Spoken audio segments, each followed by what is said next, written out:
Good morning बच्चों। हम कक्षा 8 में सामाजिक विज्ञान का चौथा अध्याय पढ़ रहे थे। आज हम पढ़ेंगे, अब तक हमने पढ़ा कि कुछ लोग शिकारी और संग्राहक थे। अब पढ़ेंगे कुछ जानवर पालते थे। बहुत सारे आदिवासी समूह जानवर पालकर अपनी ज़िंदगी चलाते थे। वे चरवाहे थे जो मौसम के हिसाब से मवेशियों या भेड़ों के रेवड़ लेकर यहाँ से वहाँ जाते रहते थे।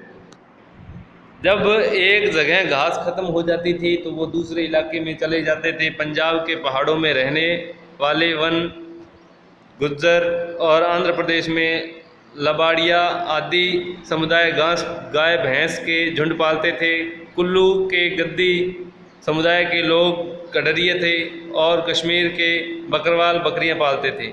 अगले साल इतिहास की पाठ्य पुस्तक में आप उनके बारे में विस्तार से पढ़ेंगे।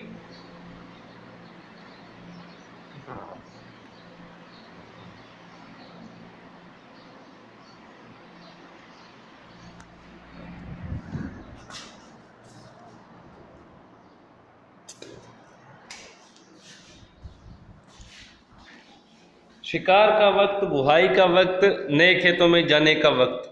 क्या आपने कभी इस बात पर ध्यान दिया है कि विभिन्न प्रकार के समाजों में रहने वाले लोगों का काम और समय के बारे में समझदारी एक जैसी नहीं होती थी।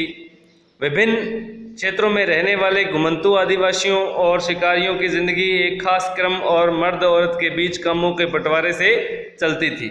ब्रिटिश मानव विज्ञानी वेरियर एल्विन ने 1930 और 1940 के दशकों में कई साल मध्य भारत के बेगा और खोंड समुदायों के बीच बिताए थे। एल्विन द्वारा लिखित निम्नलिखित अंशों को पढ़कर इस समय क्रम और कामों के बंटवारे को समझा जा सकता है। वे लिखते हैं, चैत में औरतें इकट्ठा करने और बचे खुचे ठूंठों को काटने जाती थी। पुरुष बड़े पेड़ों को काटते थे और शिकार पर जाते थे। शिकार पूरे चांद के समय पूर्व से शुरू होता था। शिकार के लिए बांस के फंदों का इस्तेमाल करते थे। औरतें सागो, इमली और मशरूम यानी कुकुरमुत्ता आदि फल बीनकर लाती थी।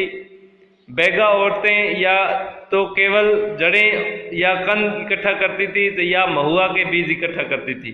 मध्य भारत के आदिवासियों में बेगाओं को सबसे अच्छा शिकारी माना जाता था। वैसाख में जंगलों को जलाया जाता था। औरतें अध जली लकड़ियों को ईंधन के लिए बीन लेती थी। आदमी शिकार पर जाते रहते थे लेकिन गांव से दूर नहीं जाते थे।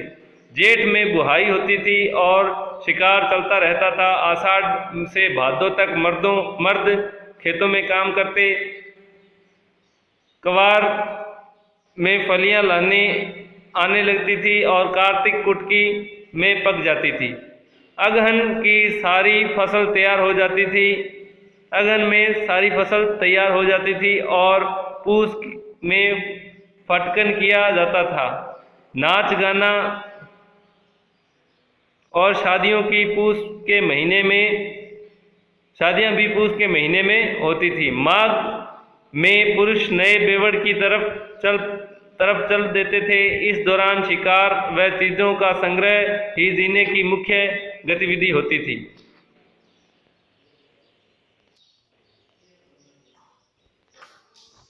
यह चक्र पहले साल का होता था। दूसरे साल शिकार के लिए ज़्यादा समय मिल जाता था क्योंकि केवल कुछ फसलों की बुआई कटाई होती थी। क्योंकि भोजन काफ़ी होता था इसलिए पुरुष बेवड़ों में ही रहते थे।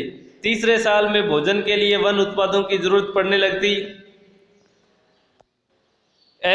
वेरियर एल्विन द्वारा लिखित बेगा और एल्विन अप्रकाशित रचना नोट्स ऑफ द खोंड्स पर आधारित है। आज के लिए यह लेसन इतना ही। आगे का लेसन कल पढ़ेंगे। धन्यवाद।